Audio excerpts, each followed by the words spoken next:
Modern life offers endless choices, yet most people feel less in control than ever. It's a sharp contrast to the samurai, who lived with few possessions but carried a discipline that shaped every breath they took. Their world was narrow, simple, and structured. Ours is wide, loud, and constantly demanding attention. Here lies the paradox. The more freedom we gained, the less discipline we learned to hold. Somewhere along the way, the structure that once kept human behavior steady began to fade. Inside that old warrior rhythm is a system we've quietly forgotten, one capable of restoring clarity in a world overflowing with noise, and understanding that system is where the 30-day transformation truly begins. A path back to disciplined living. Most people don't struggle because they lack ambition. They struggle because every day feels like a battle between what they want to do and what their mind pushes them toward. In a world built on constant stimulation, attention scatters before effort can settle. Procrastination becomes a loop, not a choice. Goals pile up until they lose their meaning, creating a fatigue that makes even simple tasks feel unexpectedly, strangely heavy. People try to push through with willpower, telling themselves to work harder, but the real obstacles sit beneath the surface. The mind avoids discomfort, protects old patterns, and seeks quick rewards long before discipline can take root. This isn't failure of character. It's the natural result of cognitive forces that overpower motivation the moment life becomes stressful. And this is why most approaches break down. Without a system stronger than those inner fluctuations, discipline collapses before it can truly grow. The discipline of the samurai was not built on raw willpower. It emerged from a world shaped by ritual, identity, and design. Modern psychology describes this as identity-based habit formation, where behavior becomes stable when it aligns with the story a person believes about themselves. For the samurai, that story was reinforced every day through routines that reduced uncertainty and removed unnecessary choices.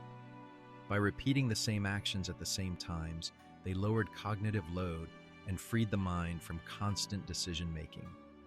Behavioral science shows that when friction is reduced and rituals are predictable, discipline becomes automatic instead of effortful.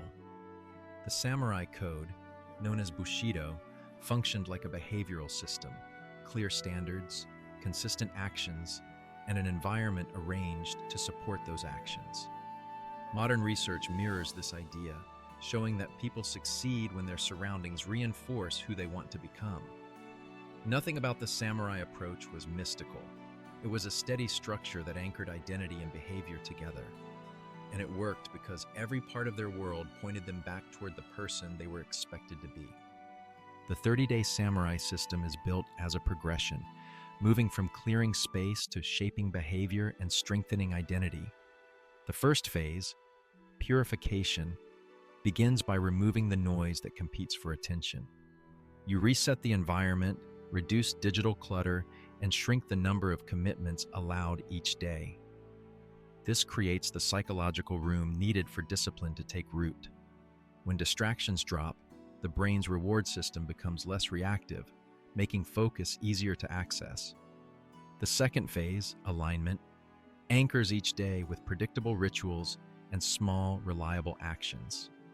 These micro-commitments signal the brain to expect consistency, not intensity.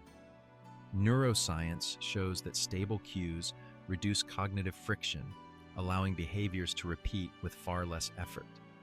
A fixed wake time, a structured start sequence, and one defined priority act as the backbone of this phase. Each ritual reinforces the feeling of moving with purpose rather than reacting to the world.